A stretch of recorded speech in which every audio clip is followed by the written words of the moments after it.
Hey guys, welcome in. It's Brad with College SportsCast, and we are presented to fanboys.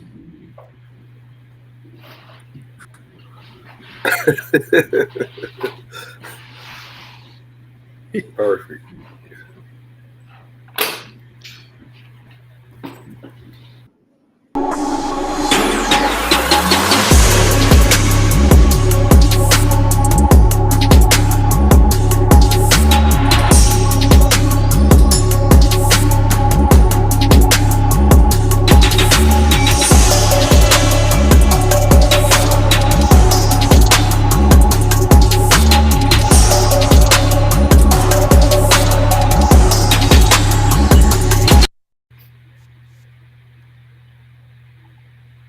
How long? How long will it be?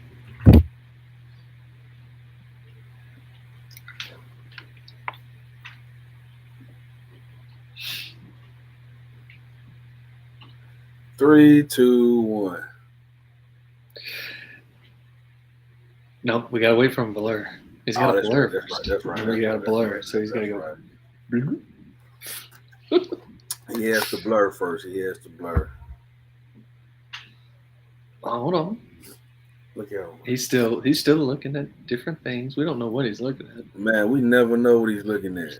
He does make weird faces like he's listening. There's the blur. There's the blur. 1, 2, 3. And he hears. He hears us. There it is. Hey, He's look back. here. I'm back. Okay, you were gone so maybe long. it is. I know. Maybe it is this internet, and Yeah. I don't understand why. It's supposed to be like 500, like half of a gig. It's supposed to be, but I don't really understand why. So, anyways, it's Brad with College Sportscast. I got my guys back with me. Jason's back with me tonight, and welcome to College Sportscast. Hey, Jason, what's up? Man, what's going on, man? Been busy. Glad to finally get back to the show, man. Trust me, I would rather be doing the show than ripping and running than what I've been doing. But hey, Man, I hear you. I've been ripping and running as well. This weekend was non-stop, and I'm throwing Thursday in there too to prep for everything. And then Friday, Saturday, and Sunday was non-stop, man. So I don't know about you guys. John said he just waiting around for me on Sunday and just chilling, So Sure. Yes, I was. All right, so we are sponsored now by, right here behind me, Bluegrass Breads. And Bluegrass on Breads location. is also sponsoring the Fanboys and Greenville Sports Media as well. So we have snow cones and ice cream and Angus beef burgers, and so we are in Scottsville, Kentucky. If you're ever around this area, stop by Bluegrass Breads. Bluegrass. Hey, the name. Good marketing. The name. Hey, man. I'm from Kentucky. I've always been, a Kentucky fan, a horse racing fan, bluegrass music. There's a lot of things in Kentucky that it's known for, and bluegrass is one of them. So, yeah. So before you get started, let me ask you a Kentucky question. Well, it's not so much of a Kentucky question. It's something that I know Kentucky fans would like. So with you being a diehard bluegrass Kentucky guy, which I know this because, hey, I know this. Are you excited for the Sacramento Kings that have so many Wildcats on the I team? am very excited for the Sacramento Kings. That's sacrilegious. And matter of fact, you're an Matter LA of fact, Lakers fan. I have an NBA playoff update listed for our show. Okay. That is Yeah, sacrilegious. You are a Lakers fan, being a Kings. I am a Lakers fan. Oh, Listen. I am a Lakers fan, and I will always be a Lakers fan. turncoat. But I do pull for the Kentucky guys. So, Yeah. I figured that, man, because like I said, I know you're gonna get to it. I noticed that. I noticed that. Absolutely. I promise. I even have it in here. I know we're college sportscast, but I had to throw in NBA. Listen, I don't really pay attention to the season that much in the NBA. A little bit, but not that much. But I really do like the NBA playoffs. Always have. Yeah. Since I was a little bitty kid, when I was I learned to be a Magic Johnson Laker fan, and my dad was a Larry Bird Celtic fan. And oh man, already starting the hot rivalry young. and we had it out every year, man. It was so much fun. Days you have no idea. It was so much fun. It was, man. I can't even say how much fun it was. I miss those days. Those were some fun days in the early 80s. What's up, Hammonds? Ask Brad about the win Sunday. Yeah, the win Sunday. Is it gusting? Oh, yeah, it was bad, man. It was bad, that's for sure. So that's what I'm going to start the show out with. Actually, Hammonds was there with me to do some photography and to help me out a little bit. So I'm going to start with that at the top of the show here. So on Sunday, I had the privilege of covering Prep Red Zone Kentucky. It was the inaugural event for Kentucky. Prep Red Zone. It was their very first event in the state of Kentucky. And I got the chance to go up there and to cover 2023 through 2026 kids who are looking to get them out there and to get recruited for football. And it was a football camp for Prep Red Zone. And it was at St. Xavier High School in Louisville, Kentucky.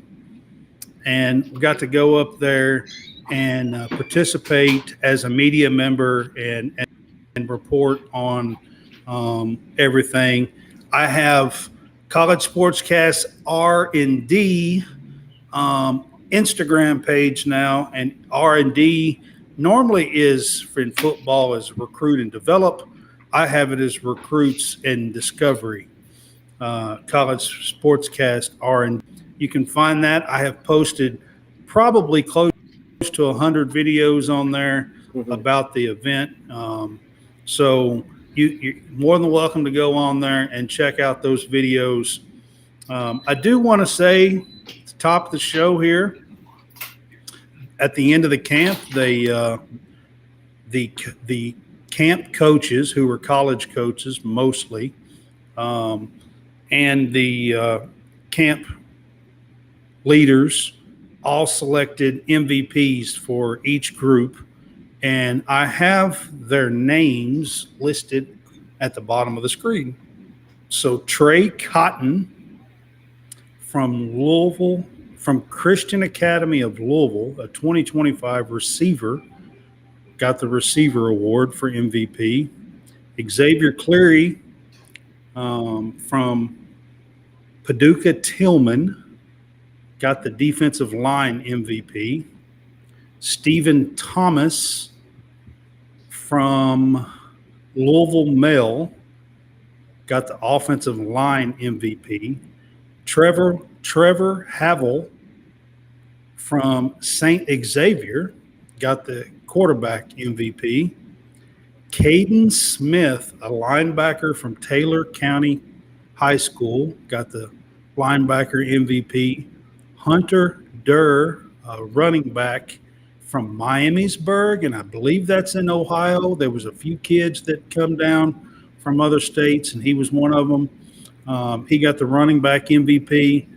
And Jaquan Coulter from Taylor County High School got the defensive back MVP. And I wanted to give these guys a little bit of a shout out here. We are covering them for CollegeCast, the Fanboys, and Greenville Sports Media as well. Those are the MVPs of the camp. I did write an article about this, and you can catch that article on greenvillesportsmedia.com. I'm going to get that screen for you. And if you would like even more information and stuff on the camp itself, you can go to Prep Red Zone Kentucky on Twitter, and there is all kinds of stuff about these players and guys. There are other people that I mentioned in an article that I wrote on greenvillesportsmedia.com. So there's about 7 or 8 more kids besides the ones that I just mentioned that got MVPs that I thought stood out at the camp. And I wrote a little article and gave them a mention in the article. Look that up at greenvillesportsmedia.com as well. So Cool. it was a pretty fun day. Hammonds was there with me, and he was talking about the weather. It started out, it was pouring down rain. Started out terrible, but Terrible. so I didn't get to do a lot of interviews because the chance to do it was like all before the camp actually started, and it was pouring down rain. But luckily, it stopped raining about the time the camp started, and I was able to film all the drills and one-on-one competition and all the stuff that they were doing. So it was fun to do. And like I said, you can catch that at College SportsCast R&D on Instagram. There's lots and lots of videos. I also posted them to my Twitter page, Brad CS Cast on Twitter. So, by the way, I tagged y'all in most of them, so I'm sure y'all seen. Yeah, I did. I saw that. I'm like, why is my Twitter feed just steady dinging? So yeah, it was. Yeah, it was a lot of stuff. I posted a lot of videos, so go on there and check it out. And I just kind of wanted to start the show out with that. Hammond says we had fun. We did.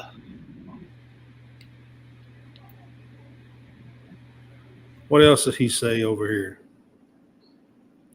Said I talked to everybody and Brad was trying to reel me in. Yeah, a few times, Hammonds. Yeah, a few times.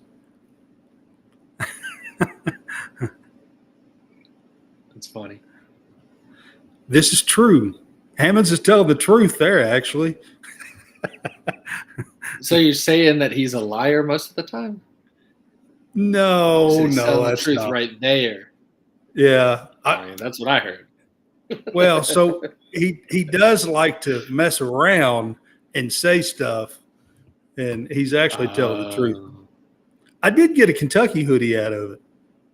You did? Because so I didn't know it was going to be that cold. I knew it was going to rain. I didn't know it was going to, like, it got down to like 50 and the wind was blowing like crazy. So I asked Hammonds, I said, Hammonds, you don't have a hoodie or something in your truck, do you? And he said, yeah, I got one. He didn't have one on either. We were standing out there in T-shirts, and it got cold. And so I got a Kentucky hoodie out of the deal. Yeah. Know before you go. That's what you need to do. You need to be paying attention to the weather. said, Brad, you don't check the weather before you go and do anything. Man, I mean, listen, I check the weather every morning. I worked about 15, 16 hours Friday and Saturday, and it takes 15 seconds. I'm telling you, man, I didn't have it. I didn't know. So I knew it was supposed to rain. I didn't know it was supposed to get that cold. And I was wore out both days. I was literally on the go the entire weekend. I'm not even playing. Got to check the forecast. Got to check the forecast. Next time. Gotcha. Yeah. Sometimes we check the 5cast, but not the 3. I'm telling you, man, it was bad. I can see All right, that. guys. So we'll move on from Prep Red Zone Kentucky. I will say this: I will be attending the Prep Red Zone Tennessee on May 21st. It's in Murfreesboro, Tennessee, and I can't wait for that one as well. So I get to do Kentucky and Tennessee this spring. So I'm looking forward to that. Hammonds is going to go with me on that one too. So I look forward to another day of reeling him in. Take your fishing pole. I bet John had a blast too. He did. We had fun, man. All right. So over the weekend, college football's second transfer portal opened. Oh, did it? I don't know if you guys. What's the difference? Yeah, it opened on the 16th and runs for 50s to the 30th. Yeah. Did you guys catch any news or anything about the new transfer portal opening? The biggest name that I had, the biggest name I heard was Barry Alexander from Georgia. He was a freshman D. He was a freshman D tackle, and he made a sack in the championship game. He's got some real talent, and he entered the transfer portal. That's the biggest name that I heard over the weekend. Let's take a look. I can't remember the latest ones. Man, the crazy thing is, I didn't know that it was I didn't even know. I'm getting educated. I didn't know it was a first wave and a second wave. So in football, they have a 45-day. There's 60 days total. They have a 45-day window in December and early part of January. And then they have a 15-day window after spring ball concludes. Gotcha. So it gives them a chance after spring ball if spring doesn't go the way they want it to, doesn't look like they're going to get the playing time they want or whatever, they get a chance after spring football to transfer as well. They get 15 days. So just going by 24/7 Sports, the transfer rankings for football teams, you want to guess the top 5? Colorado. Are you talking about transfers that they have taken in or transfers they're losing? Transfers they're taking in. In? Yep. Well, Arkansas might be up in there on the taking, maybe. Not in the top 10. You said really? Arkansas? You said Arkansas? You're talking about Arkansas basketball. We're talking about football. Football. We're talking about football. Football transfers coming in. Yeah. All right. Football top 5. transfers coming in. I don't really know. I can't. So Jason named the number 1 team. He named the number 1 team. Who's that? Really? Are you surprised? How are you? Who did you say? I didn't hear you. Oh, Colorado. There you go. That's number 1. Yeah. Okay. I didn't hear you. Are you? Are you not surprised about that? I'm not surprised. Okay. No, so good. No. Good. I'm not surprised by that. Okay. No. So we got. I've got the top 10 sitting right here, so we can do the top 10 if you want, but we can also run it down. All right, so number 1, or here we'll just start from 10. 10, according to 24/7 Sports, the number 10 football school for transfer portal, bringing in transfer guys, Oregon. Number 9 is SMU. Number 8 is Oklahoma. Number 7 is Ole Miss. Number 6 is UCLA. Whoa. Here is the top 5. Number 5, Florida State. Number 4, USC. Okay. 3 and 2 are in the SEC. Who are they? Georgia would. Kentucky should be fairly high, but I don't know if they'd be that high. I'm gonna go and say Tennessee. I would think they wouldn't be. With Devin Leary and a couple of them, Marquez Cox, a few of them that they brought in, Ray Davis. Tennessee and Florida. Tennessee and Florida, incorrect. Mm. They're both in the West. Oh, in the West. Both schools are in the West. Alabama They're not both taking in the transfers. West, and it's not. I already named Arkansas, and you said that. Alabama would be more of a team that would lose more than they Yeah, would Lose, gain. yeah, yeah, they're gonna They may lose. gain one or two, And but they Texas only, A&M has lost 26 players to so the one would transfer think that portal. they're probably not that team. I'm gonna say Mississippi State. You say in the West. In that Auburn. Auburn's one of them. Yeah. Number 3 is Auburn. Yeah, Auburn. Auburn's one of them. Believe it, Auburn. Number 3 is Auburn. Number 2 Mm-hmm. in the SEC. LSU. LSU. Yep, I say LSU. It had to be the. And then number 1 is Auburn. Or sorry, number 1 is Colorado. Sorry. Yep. So Colorado, LSU, Auburn, and then I can't remember what I said for 4 and 5. I have to go pull it back up again. You said USC. Yeah, that's right. USC and Florida State as far as the top 5. Yep. But I can honestly see, because, man, listen, until, and I don't know if they're going to do it, until they put a cap on some of these things or try to regulate it better. Yeah. I don't think that it's going to hurt our high school seniors tremendously, man, because the way to quickly change your program around is to get experience. Yep. Get experience.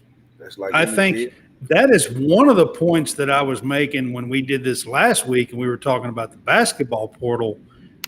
I'm trying to say, when kid coming up, it's hurting. I think it's hurting the kids coming up. I just think, like I was trying to say, that they're trying to undo all of the wrong that the NCAA tried to cover up and say, hey, you should stay here. Hey, we're gonna give you rules and regulations. Now that they're paying the kids, you have the ability to, hey, I don't like this job. Let me go get another. Coaches do it all the time. You know, they tell a kid, they tell a family, hey, I'm going to be here until you graduate. And then a good offer comes along, and they're gone. And so, like, I like the fact that if you transfer twice, you have to sit out. I do like that. I like that rule. That if you transfer, unless your coach gets fired, and you know you get, because I had 2 guys. There's a few circumstances that it's not, but for the most part, that's right.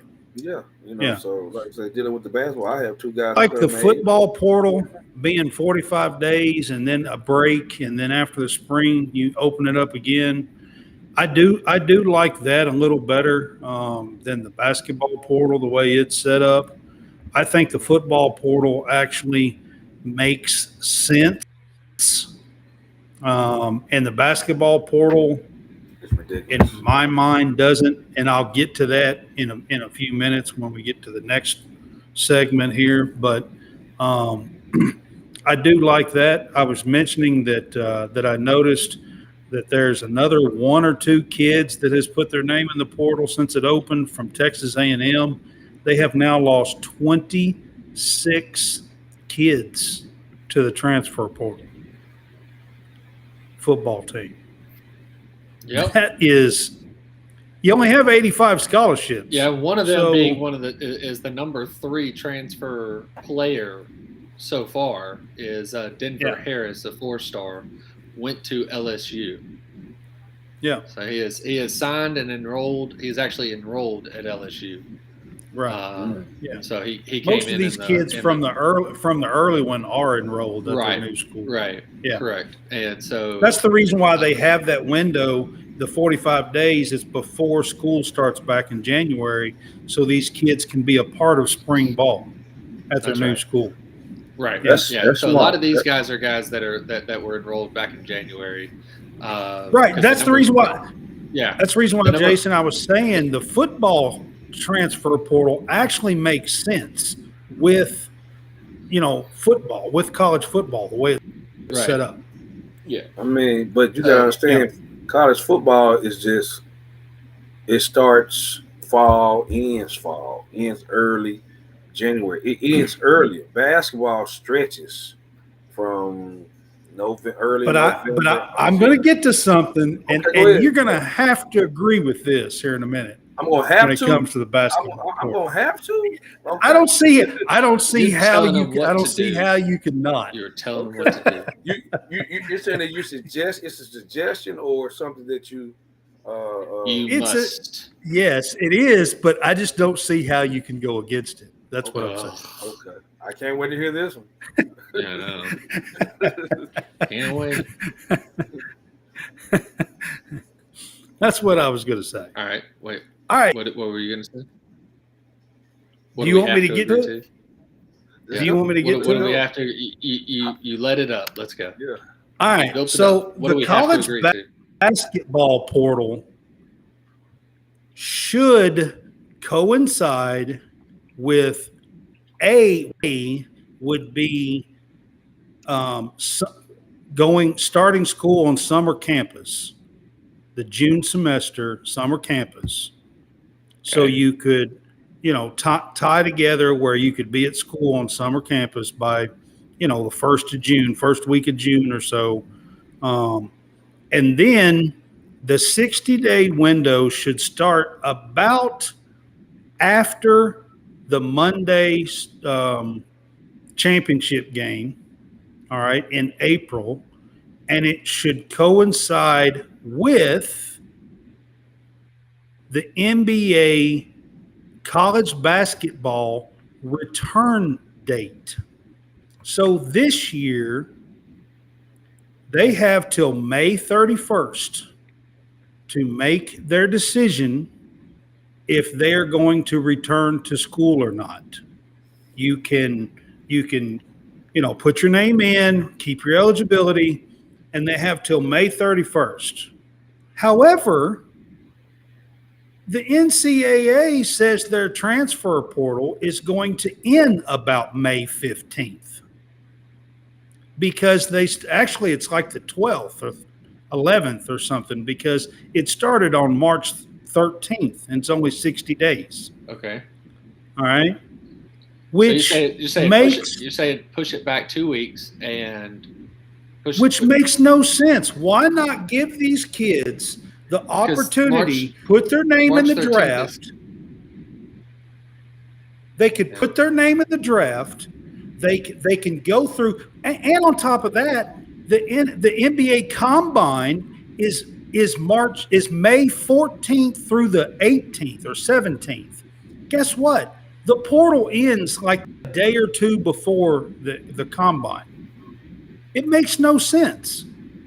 So these kids put their name in the draft, and they don't even. First of all, they can't even go to the Combine and get their feedback, and transfer or return. Right, and it makes no sense.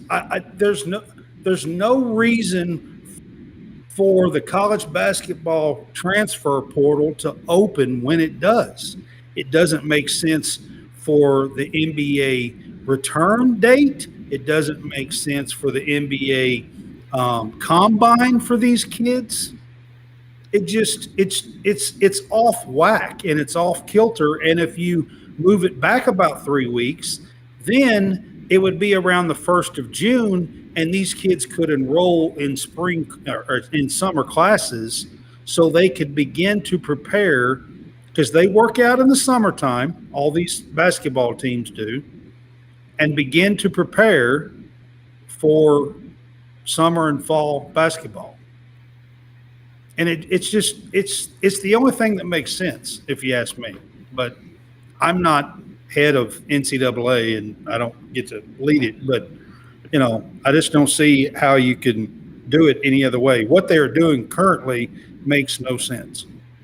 Well, Jason, shouldn't these kids be able to go to the combine and come back and decide if they want to transfer or what? Let's just put it out here like this. Every kid that declares for the draft does not get an invite to the combine. And so that They do not. and they're going to submit paperwork anyway to get an evaluation. But they now have a G League combine too. I understand. But it's still not every kid does. I understand. But see, this is what you're up against. If you're moving things back and not letting things take its course. Well, if a kid's season is over with and his team doesn't even get postseason play, they got knocked out, or they don't even make tournament play, right? So that kid has to wait for all these other names to get in the portal, which if you're a slot right here, you're steady going down the total pole. And so being able to say something early, being able to say something early allows you to get your name out and do your due diligence, because guess what? As soon as those other teams are done, it's going to be some disgruntled players on that team like, hey, I might, because they're going to have their exit meetings and then they're going to transfer. Even though they have a G League, I'm going to say 8 times out of 10, they know if they're going back to school or not. People are communicating all the time. I talk to coaches all the time, and what they saying, and this is the consensus, it's not going to get any better. If you don't have a collective, if you don't have alumni, the Power 5 school is going to stay rich. But see, what helps is those mid-major schools and the low-major schools get a chance to get a big dog from a Power 5 school to come to a SWAC, all black, historically black colleges, because they're on their last leg. Low major schools, they get a chance to get certain players in that they wouldn't get because they were able to get out in front. Now, everybody who goes into the transfer portal is not a Power 5 player. It's just the bottom line. It's not. The notion is if these mid-major kids play well, then they can move up. So now we're playing musical chairs, just like coaches around college basketball. There's not a lot of new hires. There may be, I want to say, maybe 10 new hires, but it seems like there's always 20 to 30 jobs always out there. And so people steady getting hired. It's a lot of recycling. Yeah, it's a lot of recycling. So it's like the NFL. Yeah. There's no way to regulate it perfectly, especially in basketball with the length of the season. And then here's another. It's a numbers crunch. You have 85 scholarships per football team. You have maybe 12 to 13 scholarships. And so you can't 13's the max. You see what I'm saying? Yeah. You can't wait. And then, like you just said, if you declare and then to turn around and say you're coming back, sometimes they don't have anything to come back to. And so you have to make a calculated choice. Do I declare or do I go portaling? So the key thing is to go portaling. And I also find out some other things. If that kid, watch this, if a kid transfers to you and he ends up leaving a second time, you can't get another scholarship. You got to hold that scholarship for him. It's kind of like a dead scholarship until he graduates. And so it's things behind this that we're not understanding that I just got to understand about.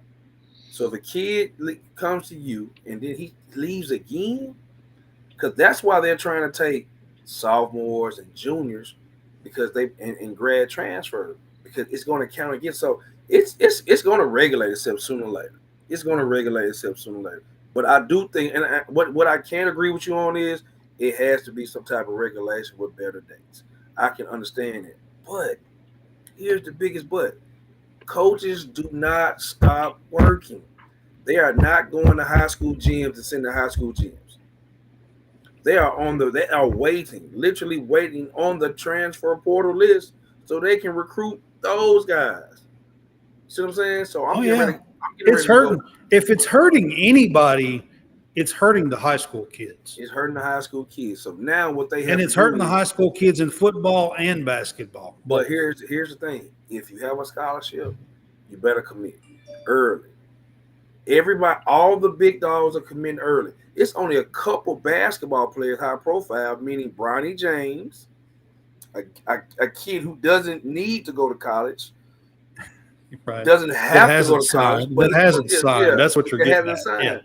Yeah, that's what I'm saying. Yeah. So I'm Well, just saying. so the same thing that you were just talking about with the college kids, you talking about the mid majors and the small schools kind of getting out in front of it. Well, the same thing is happening to the high school kids. It kind of so if you're not top notch right now, especially in basketball, you're not landing a D1. You're not landing a D1 scholarship because Post grad. they're gonna get the 4 and 5 star kids. The power schools are. They're going to get the 4 and 5 star kids, and then they're going to go after the top notch transfer portal kids. And that's all they're signing. It's really a business because Yeah. if you're running a business right now and you have a couple of positions coming over, and you either have someone that's, hey, I think he'll be good, or you have another person, I know what he brings. He knows exactly what to do.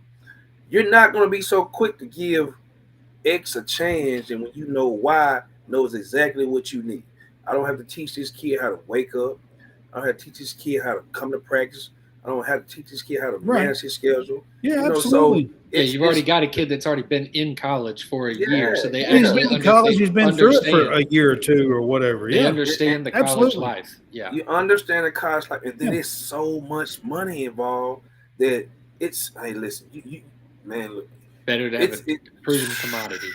A proven commodity. Now, we all do know. Hey, and it does hurt the high school kids a little bit. No, not a little bit, a lot of bit. Even though I know that's not a word, a lot of bit because now I see it right now. Every kid thinks he's a D1 player. No one wants to go to D2, where you still can get a full scholarship and have a great career, right?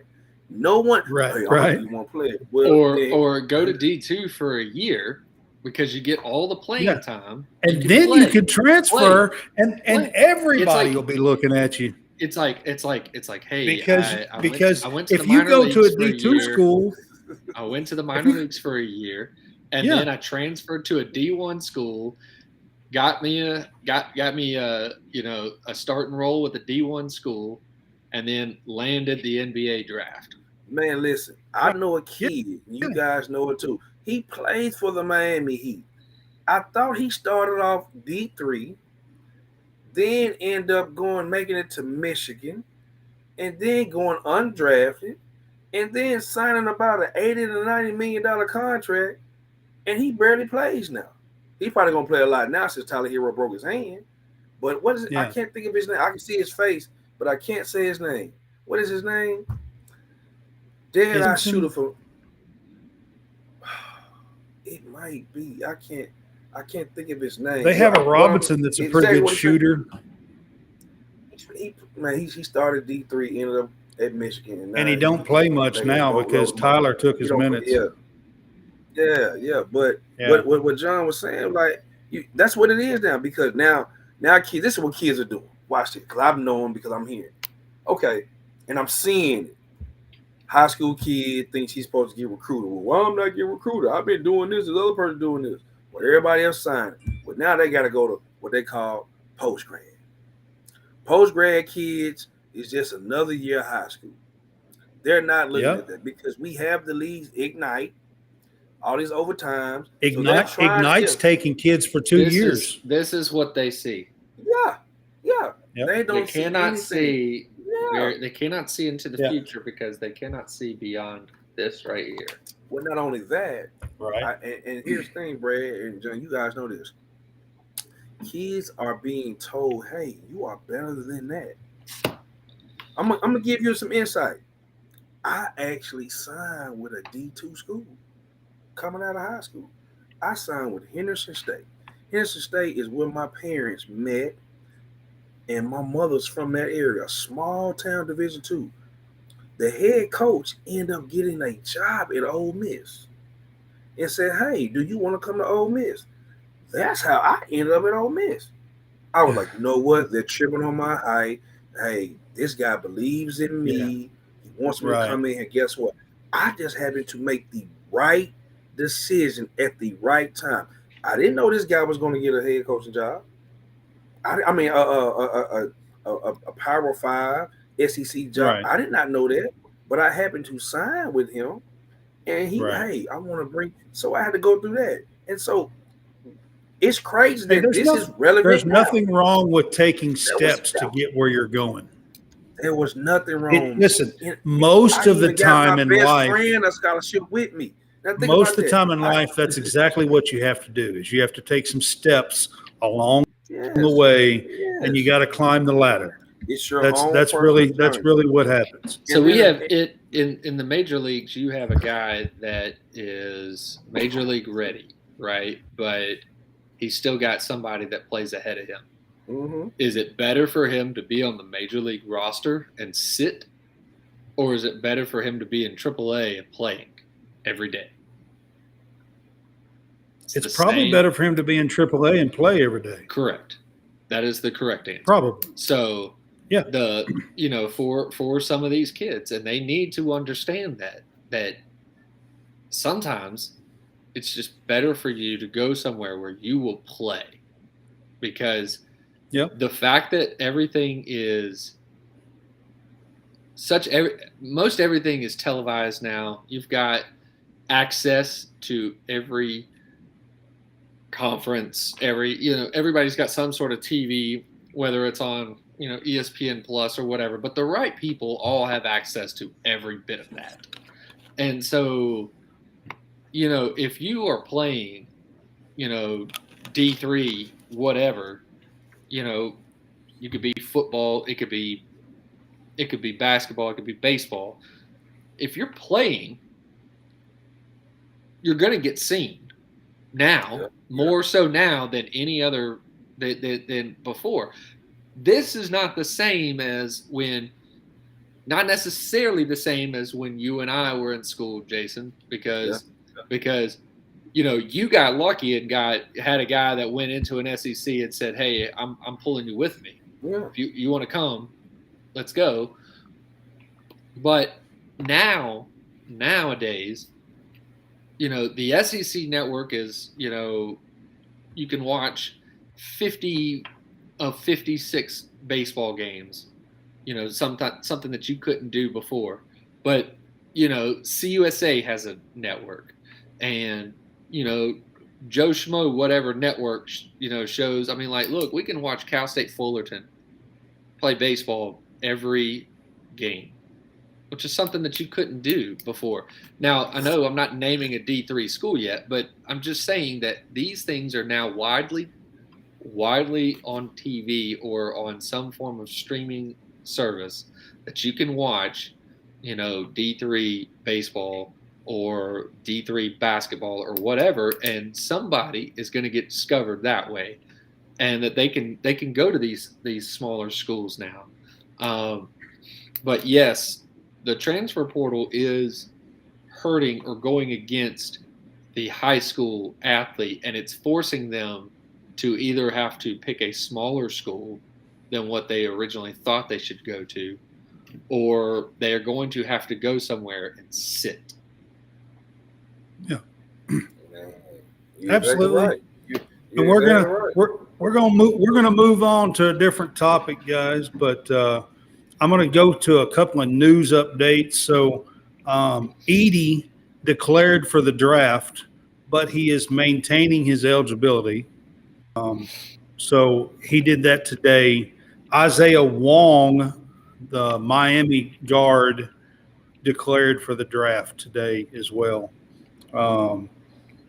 The ex-Notre Dame coach is supposed to be joining the Atlanta Hawks staff. Mike Bray is supposed to be joining the Atlanta Hawks staff. Jackson is going to test the NBA waters from UConn, who's one of the kids off of UConn. And the VCU star Nunn is transferring to Baylor. Whoa. he's going to Baylor. So that's just a little bit of news from the college basketball world. On the women's side, Tennessee Vols coach got a new contract extension through 2028. 6'7" center from Stanford has transferred to UCLA. Her name is Betts, and she is 6'7". She is transferred from Stanford to UCLA.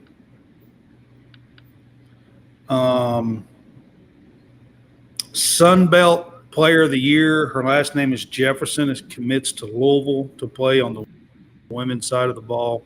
So that's just a little bit of women's news on women's college basketball, and I kind of wanted to give an update there. All right, John, we're going to go into some baseball scores. Yep. And I'll kind of let you talk about some midweek games that are going on. All right. I know. Currently, we've got Auburn leading Samford at home 7-3 in the bottom of the 8th inning. Tennessee is getting beat by Tennessee Tech 10-5 in the top of the 9th. Missouri State is leading Missouri 6-5 in the bottom of the 9th. I believe Indiana State is blowing out Vanderbilt, number 4 Vanderbilt. That makes no sense. 10-1. Yeah. Let's see. Ole Miss in the bottom of the 8th is leading Arkansas State 4-3. Arkansas leads Central Arkansas 6-3. Virginia leads VCU, and this is the number 8 Virginia Cavaliers leading the VCU 19-3. That's a lot of runs for baseball. Yep. South Carolina has beaten Charleston Southern 8-4. Oklahoma is actually getting beat by Oklahoma State in the Bedlam for baseball 12-8. TCU is getting beat by Lamar 9-5. Kansas is beating Air Force, just like Virginia beating VCU 19-3. Number 1 LSU is getting beat. Did you mention that? Is that literally the very next score? Louisiana Raging Cajuns are leading the LSU Tigers 8-3 in the bottom of the 7th inning. I'm trying to see if we got anything that's worth noting going through. Now I'm going to find some finals. Alabama got beat by UAB 4-3 in 11 innings. I'll eventually get down to the UK score. So Florida beat Florida A&M 17-7 in 7 innings. They 10-runned them in 7 innings. Indiana beat Louisville 7-3.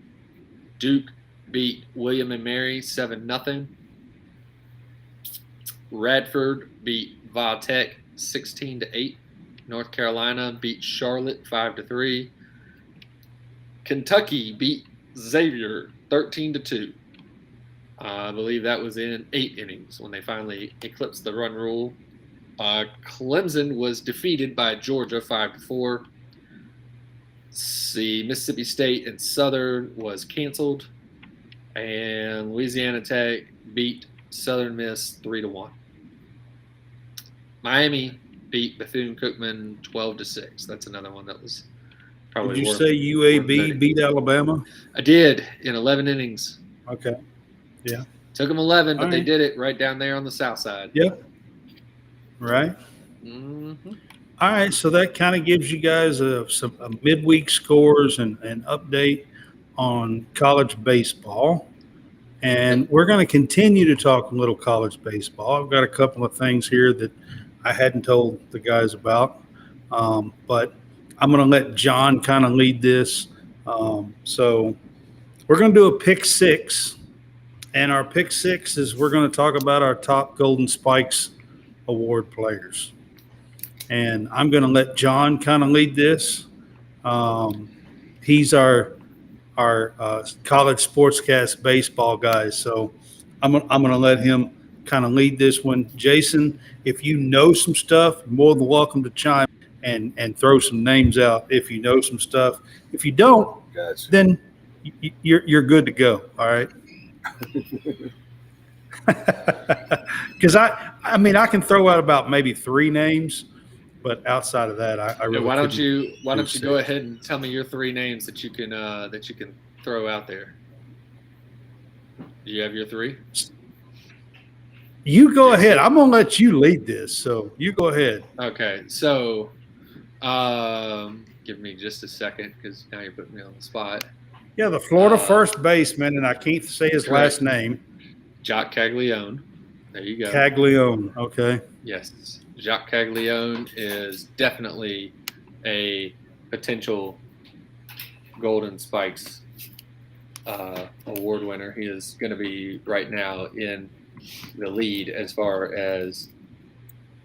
There we go. I just want to actually get a watch list up so I can see it and immediately be able to tell you more about it. Or otherwise, it's just going to be really dumb. So Jacques Caglione of Florida, first baseman. He's very much an Ohtani-esque like player. He leads or has somewhere in the 15 to 20 home run range right now, 60 plus RBIs late or midway through the SEC season, and he also is their Sunday starter, which is pretty good. And then he pitches as well. Yeah, right, pitches as well. Yeah. LSU has got a pair of players that can definitely be that would be on the list as well, which is you got Dylan Cruz, the center fielder, and you've got Paul Skeens, who is the starting. Skeens was going to be one of them that I would mention for sure. Right, Paul Skeens is the Friday night starter for LSU. Let's see if I can go through and I can start naming some players here, because you've got some players that are from South Carolina, Tennessee. You got Chase Burns, a starter, one of the Friday night starter for Tennessee. You've got Kendall Ewell from Kentucky, Jake Geloff from Virginia. Let's see, Jacob Wilson from Grand Canyon. That is actually, oh geez, who's his dad? His dad is a former major leaguer for the Pittsburgh Pirates. Let's see, Chase Burns, as we've said, Tanner Hall from Southern Miss, Drew Bream from Tennessee, also Chase Dolander from Tennessee. He is also one of their pitchers. They've got a lot of pitchers over there at Tennessee. Enrique Bradford Jr. is an outfielder for Vanderbilt. But like I said, there are a lot of guys that are on this list. Jacob Gonzalez is a relief pitcher for Ole Miss. Trey Morgan, I think, is their first baseman at LSU. So there's quite a few that could be could be on this list, or that could be the next Golden Spikes Award winner. Jacques Caglione is going to be the most notable. Him, Cruz, and Skeens. You've got several guys from the SEC or from some of the bigger mid-major schools that will also get very heavy consideration.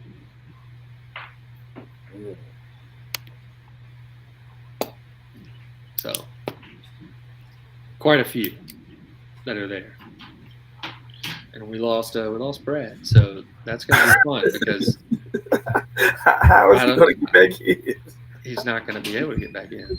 Yeah, he's not gonna be. Your phone's going to ring in a second. Yeah, it's going to ring and it's going to be like, let me in. Like, I can't, sorry. So what we're going to do is we can chat baseball. We can kind of figure out what to do. Oh no, he figured out a way to get back in. Now we're playing musical chairs. I'm over here on the big screen. I am the captain now. He probably You got to wait to. Thing said that it was one of y'all streams, but I guess it was mine. Yeah, that's right. So, yeah. Now, Jason, you get to talk about the DeFan boys. The fanboys. That's Yeah.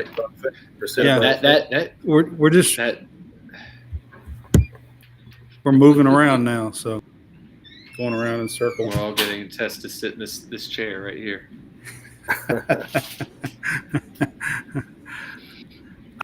All right. Did you continue or did you I wrapped it up. I wrapped it up. I just said that there were several players that were part of this watch list and named a bunch. Several that I definitely recognized. But like I said, they're kind of all over the place. That Jacob Wilson, it's Jack Wilson's son from the Pittsburgh Pirates. Yeah. Jacob Wilson plays for Grand Canyon. I do remember watching him earlier when they played Tennessee, either the first or second series of the year. Yep. So. All right. So our Diamond Dig-In segment, we are going to dig into the SEC baseball standings right now, and again, I thought I would let John kind of lead that. He's our baseball guru, so college baseball guru. Actually, all baseball guru. Really? Why would you name me that? So, the number one team in the SEC right now is currently Vanderbilt in the with a 13-2 conference record. Florida and Arkansas have 11-4 records. Then you have South Carolina at 10-4, who just took down Vanderbilt over the past weekend, or at least one game. I think they lost the series to Vanderbilt, but they did beat them at least one game. LSU is 9-5. You've also got Kentucky at 10-5. You've got Texas A&M at 7-8, Alabama at 6-9, and then we have Missouri, Auburn, and I believe Tennessee all at 5-10. Georgia's at 4-11, and Ole Miss is at the very bottom, bringing up the rear at 3-12 in the SEC. Hey man, we in the right position. We're in the right position right now. About to make this run. So Auburn right now. You've played the first half of your SEC schedule. Yeah. It's 15 of your 30 games. Auburn is sitting at 5-10. They still have LSU and South Carolina to play, which is not good for them. They needed to win the Alabama series. They did not. Pretty much they need more of a miracle now to happen instead of to have a shot at getting in. They've got to get to where they get to 14 wins in the SEC. They get into 14 wins, then they have an outside shot at getting in. That means they got to win 9 of 15. Correct. And 15. And so at 15, you're pretty much guaranteed, and possibly even hosting a regional. 16, you're going to be a national seed. Okay, so if you have that's the difference right there. Right. And if you're below 13 or if you're below 14, then you are probably going to be sitting on the outside looking in, or you are going to be one of the last teams in. So you'll be sitting at a 3-4 seed at 13 and 17. Currently. You've got Kentucky is at a very good spot because they just have to go 5-10 the remainder of the season in order to be pretty much guaranteed a spot in. Most likely, they've got a shot to host right now. They are a top 16 team currently. They could be hosting a regional. Which would be a big bonus correct. For Kentucky. Yeah. Right. So in the SEC, the teams that are probably most likely to host are Vanderbilt, Florida, South Carolina, possibly Kentucky, Arkansas, and LSU. Those are going to be your teams right there. Anything below 10 wins right now, I mean, and LSU's got less than 10 wins in the SEC, but anything below the LSU line at 9-5, they're going to have stellar second halves in order to be hosting. Those are going to probably be your host sites as far as the SEC teams that are hosting. You've still got teams like I believe a Wake Forest. You've got Louisville. You've got, I believe, UCLA. Virginia's up there. Virginia. Correct. Those teams right there are also buying in for hosting. And so, but right now, there are about 6 teams in the SEC that could be hosting a regional out of 16 teams. So just throwing that out there. Probably not going to see Texas A&M, Alabama, Missouri, Tennessee, Auburn even get a shot at hosting, even if they do get into the into postseason. You most likely will see them as a 2 or 3 seed in the tournament if they are to successfully make it into the field of 64. So, I think Alabama's got a shot at it at 6-9. I don't really think any of the teams that are at 5-10, unless they have a pretty stellar back half, because again, they've got to go 10-5 the last 15 in order to, or at worst 9-6 in order to get in, and that means that they're going to win the last pretty much every series going in. They've got to win every series, the last 5 series. Right. Well, all right. So that kind of gives us a look ahead and where we are for college baseball and the SEC standings, and a look ahead to the SEC tourney in college baseball at the halfway point, because that's where we are right now, at the halfway point. I do want to get in here that we are now featured on the Real Fresh channel, and I've got it coming up on the screen, and we have a little commercial that I'm going to try to play if I can get it to come up. The Real Fresh channel allows us to be featured there on Sunday evenings, and here is his commercial. Hey, I am Hal Fresh here to tell you about the Real Fresh channel. That's right, youtube.com/the Real Fresh channel. We are a network aiming to bringing you various content each and every day, different types of podcasts, different type of content, anything from college SportsCast and fresh takes for some sports. We also got You Want to Do What? We got the Wrestling Corner. We got live stream. Just go over to youtube.com/the Real Fresh channel and hit us up today. Thank you for checking it out. Appreciate your time.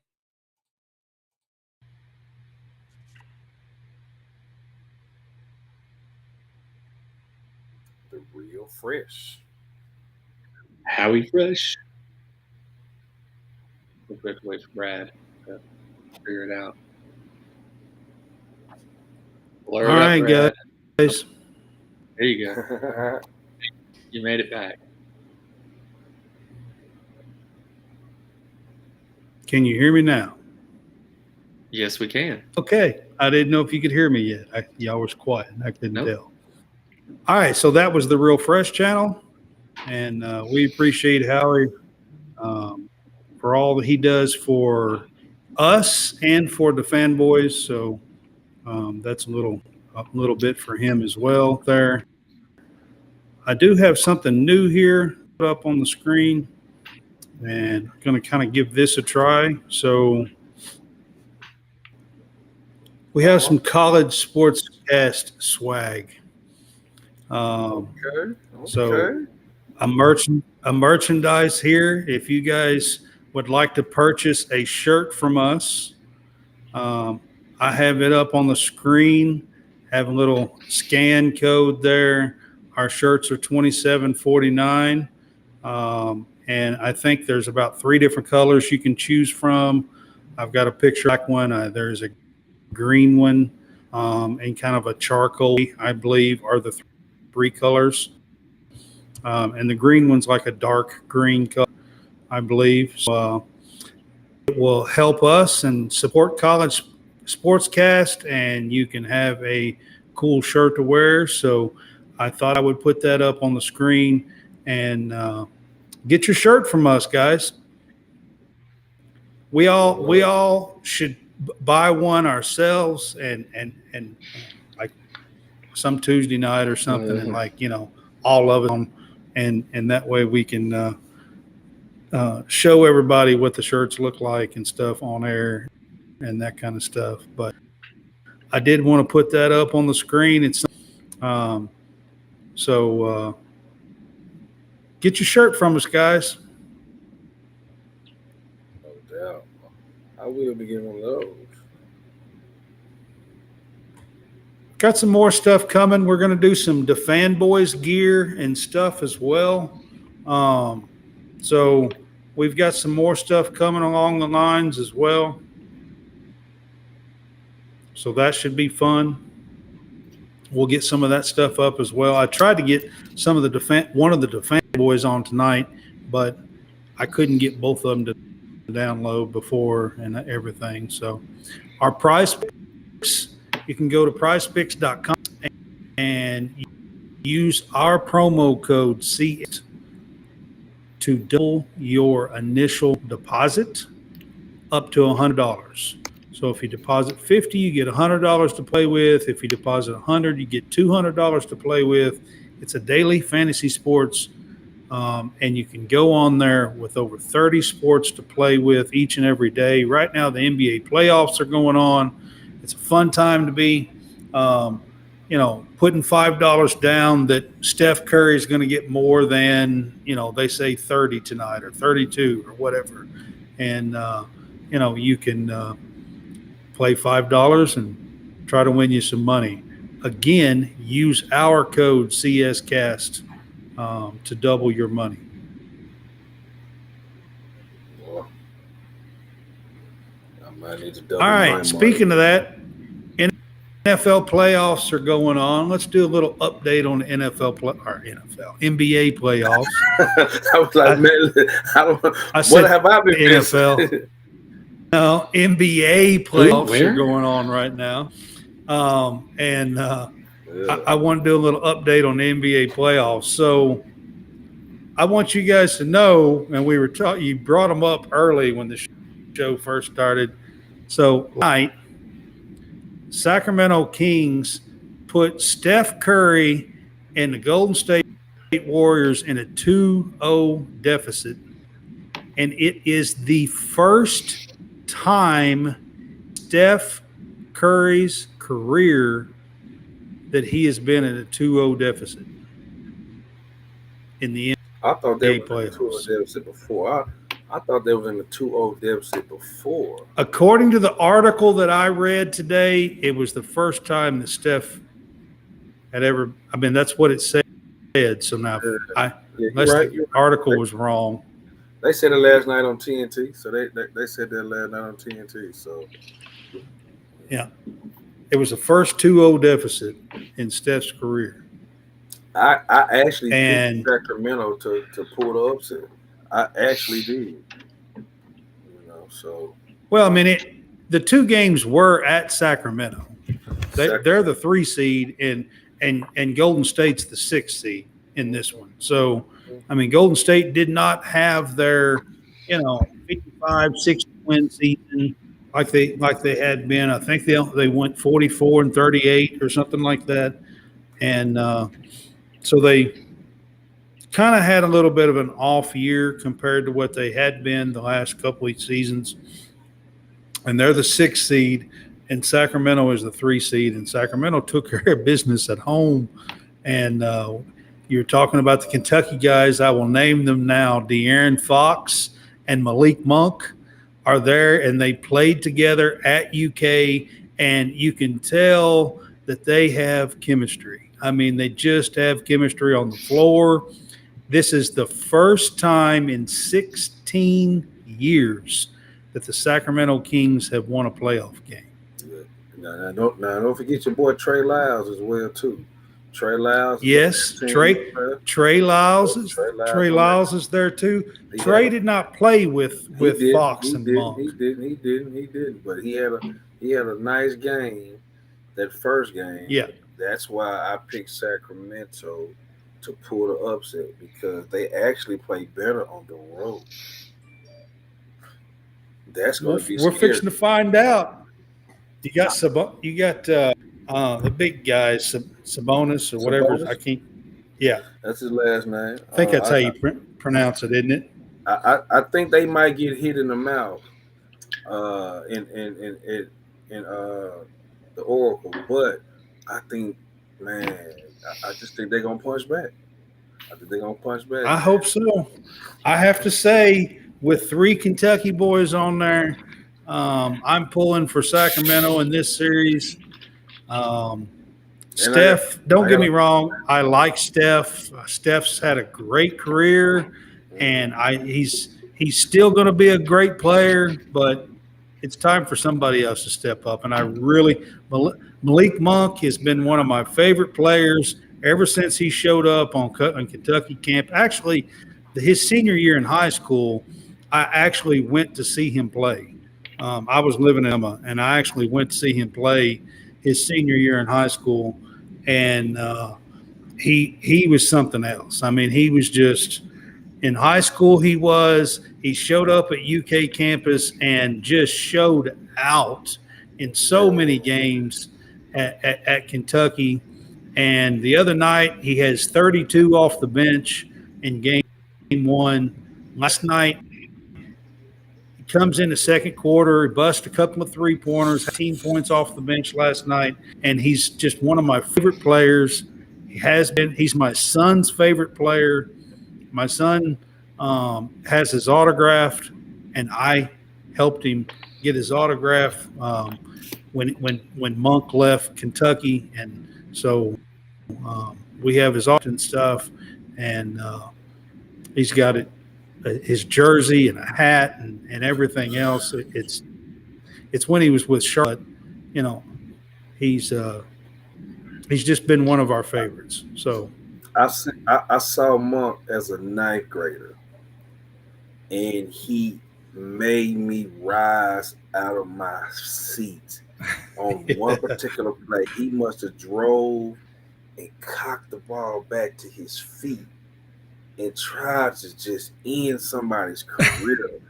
And I knew that. I called all my guys who was high made. I said, look, I don't know what y'all. This cat, Malik Monk, he is the next one out of Arkansas. He will be a pro. He will be a pro. Even though Arkansas tried to do everything they could do, they even had his brother up there. They made a business decision. They made a business decision, because I remember they moved his family from Lepanto, that's with the rural area, up to Bentonville. They moved the entire family up that way. And Walmart. Hey, they moved him to Walmart. They tried, and I was glad. Walton said, "Hey, why don't you come to our house right here? And when you have a whole room, bring your family." Hey, listen. I mean, he was. It happened. It really did happen. He was one of those guys who was worth the price of admission. Every time, man. Every time. He did not. In every gym. Yes, absolutely, man. He did not. Man. He didn't at Kentucky, and he played at LA last year and come off the bench and actually started several games for the Lakers last year. That revived his career. Him being LA revived, because when you get drafted to a team like Charlotte, did. You don't have a because he had about 1 or 2 down years at Charlotte, and he played at LA last year. And averaged around 14 points a game with LA, and towards the end of the year, the last like 15 or 20 games, he was probably averaging around 18 or 20, and because he started out a little slow. But man, I'm telling you, he's one of my favorite players. He exactly what you said. He is worth the price of admission. All right, well, here, since y'all been talking about him playing and seeing him in high school, Who is the biggest star, biggest name that you saw in high school when they were in high school and you watched them with your own two eyes? And So Monk's right up there for me, but I've Right. got another one or two that I'll mention. I got two. I Okay. saw Sharif Abdul Rahim. okay, I don't know if y'all know that name. He's a pretty good one. Yeah, absolutely. He was Okay. he was 6'10" playing the point. And you know, back in the day when you didn't have social media, you had to get the media guy. And I flipped to him real quick, like, who is this? I saw him live because he was playing the point. I'm like, who? And then I saw Stephon Marbury play live. I seen Marbury in come high down. school. In high school, I seen him come down dribbling with one hand behind his back and just shot it with one hand. Man, listen, I knew those two were instant stars. So, I mean, Well, so I already mentioned that I went and seen Malik Monk play in high school one game, and if my memory serves me right, it was a game. I think he had like 40 points, 40 plus. I'm pretty sure the night I was there, he was just head and shoulders above anybody and everybody that was on the floor. I mean, he was just a star in the making. But a long, long time ago, when I was just a kid, I was probably 10 or 11, something like that. I seen Rex Chapman play at Apollo in Owensboro. That's good. I seen Rex Chapman play in high school, and I'm telling y'all guys, man, the gym couldn't hold him, man. This kid, oh my God. I mean, so he played a team. Rex Chapman's 6'4", okay? And he played a team that had a 6'8" and a 6'9" guy. They had two guys. They had a 6'8" and a 6'9" guy. And one of them was like 260. It was either a 6'8" guy or 6'9" guy. I can't remember. He was like 260. And I mean, built like a brick house. And the gym could not hold Rex Chapman. The dude could jump over the backboard. I mean, it was a sight to see. I was about 10 or 11 years old, and I will never, ever, ever forget the gym. So, like, they used to wait. I mean, there were people on the outside just trying to get in the gym and peek through the doors and stuff. It was the most insane. I have never in my life seen a high school atmosphere that followed Rex Chapman. This was before anything to do with internet or social media. You know, this was mid 80s, 84, 85, something like that. And he was a phenomenon, man. And I mean, everybody all around was just swarming to come see him. And it was the most amazing thing that I've ever seen in my. I've never seen anything like it. It was like he was a rock star, and I mean, they were just flooding the outside of the gym. People were trying to sneak in, and it was packed. They wouldn't let no more people in because it was just a small gym. The Apollo High School, and I mean, it was honestly, it was one of the most amazing things that I've ever seen. It really was.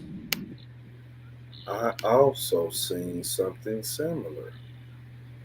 I saw Zion Williams playing the AAU game in Little Rock, really? Arkansas, and it was standing room only outside. Yes, that's what I mean. And then I saw Monte Ellis play in high school. And that story, I'll tell a quick story about that. I'm staying in Jackson, Mississippi at the time. I had just finished Ole Miss. I started working down there with championship children, and I started getting ready to play semi-pro ball. And so it was this gym, Northside Gym, that we all the top players. Because back then Mississippi had a lot of great players that would come back. Mo Williams, Justin Reed. I mean a bunch of guys who still playing right now today as well. So it was this kid, and I had a good day the first day. Then this kid showed up, and I think I got pretty good defense. Matter of fact, I know I got pretty good defense. And so it was this kid that every time the shot went up, I would look, and then I would look. He would be, and he's my man. He would be laying the ball up on the other end every single time. Okay, Jason, you got to get back. You got to get back. Okay, and then I call myself trying to hold him, and I just asked him, "Hey, what college you go to?" He was like, "No, I'm in 11th grade. I'm gonna be a senior next year."